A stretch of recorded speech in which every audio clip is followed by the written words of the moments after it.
आपने कल सुनी थी। परम प्रतापी अम्बरीश जी के कुल में नहुस नाम के राजा हुए। नहुस के ययाति और ययाति के नाभाग, नाभाग के महाराज अज और अज के महाराज दशरथ, और दशरथ के घर में भगवान चतुर्व्यूह अवतार में राम, भरत, लक्ष्मण और शत्रुघ्न जी महाराज क्रमतः महाराज भगवान ने अवतार लेकर के पधारे। इस प्रकार रघुवंश का वर्णन इस प्रकार दिया है। और रघुवंश का वर्णन सुनने के पश्चात अब चंद्रवंश का जब वर्णन सुनाते हैं श्री सुखदेव भगवान, तो कहते हैं कि चंद्रवंश में भगवान नारायण के नाभि कमल से ब्रह्मा जी के अत्रि, अत्रि के चंद्रमा, चंद्रमा के बुध, बुध के पुरूरवा, पुरूरवा के महाराज आयु, आयु के नहुष, और नहुष महाराज के 6 संतानें यति, ययाति, संयाति, आयाति, वियति और कृति। महाराज ययाति की 2 विवाह हुए, शुक्राचार्य की लड़की देवयानी और महाराज शर्मिष्ठा से। देवयानी के 2 पुत्र यदु और तुर्वसु, और महाराज शर्मिष्ठा के 3 द्रुह्यु, अनु और पुरु। ध्यान देना, ये जो 5 संतानें हुई हैं विशेषकर आज की जो समाज है उन्हीं से हुई है। भगवती देवयानी जो शुक्राचार्य की लड़की हैं उनके 2 संतान हैं। कौन सी? यदु और तुर्वसु। शर्मिष्ठा भगवती के यहाँ 3 संतानें हुई हैं, दुर्यु, अनु और पुरु। तो जो ये यदु हैं महाराज सरयाति के पुत्र, यदु से यदुवंश चला। जो यादव हैं वो यदु महाराज से हुए, इसलिए यदुवंशी कहलाए। और यदु महाराज के महाराज संतान हुई सहस्त्रजित, जिनसे है वंश चला। है वंश बहुत प्रसिद्ध वंश की गणना है महाराज। तुर्वसु नाम के पुत्र से महाराज यवन आदि हुए। यवन नाम की जाति उत्पन्न हुई। तुर्वसु से, द्रुह्यु से भोजराज हुए। भोज नाम की जाति उत्पन्न हुई। अनु से मलेच्छु हुए, और महाराज पुरु से पौरव हुए, जिन्हें पुरुवंशी कहा गया। तो जो यदु हैं इनके घर में ही, इनके ही कुल में सूरसेन, उग्रसेन, अजमीड, प्रभृति ये आदि राजा हुए।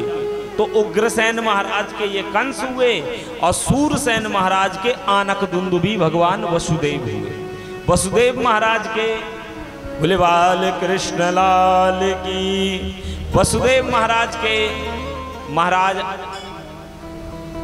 कई विवाह हुए, जिसमें से भगवती देवकी के साथ जो विवाह हुआ उसमें 8 संतानें। 8 संतानों में 6 संतानों को नष्ट कर दिया महादुराचारी कंस ने। 7वीं संतान में महाराज जो बालक आया वह योग माया के माध्यम से, भगवती योग माया ने महाराज संकर्षण करके महाराज वसुदेव की बड़ी पत्नी रोहिणी के गर्भ में डाल दी, इसलिए उनका नाम संकर्षण बलराम हुआ। बोले बलभद्र भगवान की जय। और 8वीं संतान के रूप में भगवान बालकृष्ण स्वयं पधारे महाराज। और यह लीला उसी कारागार में भई मथुरा के, किंतु जब भगवान पधारे लीला के लिए उन्होंने महाराज वसुदेव को सारे बंधन मुक्त करके और निर्देशित किया पहले ही कि मुझे ले जाकर के आप गोकुल में छोड़ें। गोकुल में महाराज नंद बाबा के और यशोदा के चौथेपन में एक कन्या हुई है, उसको लेकर के आवे।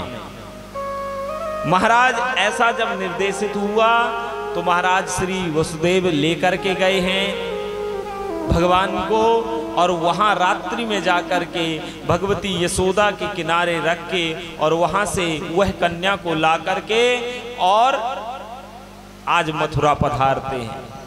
बड़ा सुंदर प्रसंग है बंधुओं। कथा कहती है वो जो यशोदा के घर में उत्पन्न हुई है वो और कोई नहीं, वह माया है। और माया कैसी है महाराज? भगवान की 3 प्रकार की माया भई हैं। इसी महाराज शरीर में भगवान की 3 माया भई हैं और तीनों माया अलग अलग 3 गुणों से उत्पन्न।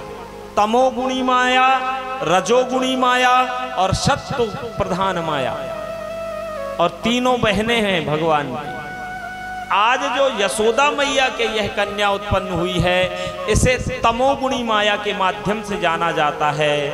और यह जब पधारी मथुरा तो महाराज कहते हैं जब माया आती है तो व्यक्ति के जीवन में बड़ी हलचल हो जाती है। महाराज आपके पास पैसा आए फिर आपको चैन से नहीं बैठने देगा वो। बोलो राधे राधे। जैसे माया आई हैं वह भगवती को लेकर पहुंचे हैं श्री वसुदेव महाराज, वैसे ही वह शोर करना आरंभ कर दी। सारे द्वारपाल जाग गए हैं और द्वारपाल जाग करके तुरंत सूचित किया है उस महाराज कंस को। कंस पधारा है और कंस ने जैसे देखा कि यह बालक नहीं बालिका है तो उसके मन में एक बार की आया कि आकाशवाणी ने तो कहा था कि इसके 8वीं संतान बालक होगा और 13 काल होवेगा, लेकिन क्या पता इस लड़की का ही लड़का मेरा काल हो जाए, इसलिए इसी को नहीं जीवित छोड़ूंगा। उठा करके और महाराज जैसे पटकने लगता है हाथ से छूट करके आकाश में जाती है। किम मया हदया मंदा जातः खलु तवान्तकृत यत्र क्वा वा पूर्वसत्तुर माहिंसी कृपणान् वृथा। अरे मंद बुद्धि तू मुझे क्या मार रहा है? मैं तेरी काल नहीं, तेरा काल तो ब्रज में प्रकट हो गया है। ऐसा कहकर के वो भगवती जाकर के विंध्य में विराजी हैं, जिन्हें आज हम विंध्यवासिनी के नाम से जानते हैं। बोले विंध्यवासिनी माता की। ये भगवान की तमोगुणी माया है। महाराज अब जैसे यह सुना है इस कंस ने, वैसे आज उसके मन में हृदय में बड़ी वेदना हुई, बड़ा महाराज क्लेश उत्पन्न हो गया कि न जाने मेरा शत्रु कहाँ उत्पन्न हो गया। ऐसा दुखी होकर के चला गया। और आज यहाँ भैया अब हम सब लोग गोकुल चलते हैं कि नंदस्त्वात्मज उत्पन्ने जाता लादो महामना आहूय विप्रान् वेदज्ञान् स्नातः शुचि अलंकृता स्नातः शुचि अलंकृतः। श्री नंद बाबा के कोई संतान नहीं है महाराज, चौथापन लग गया, कोई पुत्र पुत्री नहीं है। लेकिन बड़े ब्राह्मण भक्त, बड़े संतों की सेवा करने वाले और बहुत देवताओं का पूजन वंदन करने वाले सदाचारी हैं। एक दिन कथा कहते हैं, संतों का भाव है कि साधु महात्मा गण पहुंचे गोकुल में, और जब गोकुल में पधारे तो महाराज पता चला नंद बाबा को, तो खूब सेवा करी और बहुत सेवा करी। तो उन सभी साधु संतों ने आशीर्वाद दिया, पुत्रवान भव। हंसने लगे नंद बाबा, बोले महाराज मेरी उम्र तो 90 वर्ष है, अब कैसे पुत्र पुत्री होवेगी, अब तक तो कछु भयो ना है। तो उन्होंने कहा कि भाई अभी तक भले ना हो लेकिन संतों का आशीर्वाद है, अभी तक नहीं था तो क्या हुआ, अब जरूर होएगा, और जब तक तुम्हारे कोई संतान नहीं होगी तब तक हम ये गोकुल छोड़ करके नहीं जाएंगे। ऐसी प्रतिज्ञा कर ली साधु संतों ने। सभी संत लगा करके चमीटा गड़ा करके और बना अखाड़ा बैठ गए यमुना किनारे, भजन होने लगा, बढ़िया मालपुआ छनने लगा महाराज। और ऐसा भजन किया कि भगवान की कृपा से भगवती यशोदा के गर्भ में कन्या आ गई। धीरे धीरे करके 9 महीने बीते महाराज, और 9 महीने बीते, अब तो नंद बाबा से क्षण क्षण जैसे तैसे कट रहा है। और माला जपने के लिए उन संतों ने कहा है तो माला में भी केवल अपने लाला की ही सुध है नंद बाबा को, और केवल यही कह रहे हैं, अबे तो भयो नाय आगे पतो नाय। अभी तक तो हुआ नहीं और आगे पता नहीं क्या हो रहा है। और आज रात्रि में यह भगवती माता यशोदा ने सुंदर सा लाला जाया है। जैसे रोने की आवाज सुनी तो सभी ग्वाल वाले दौड़ पड़े।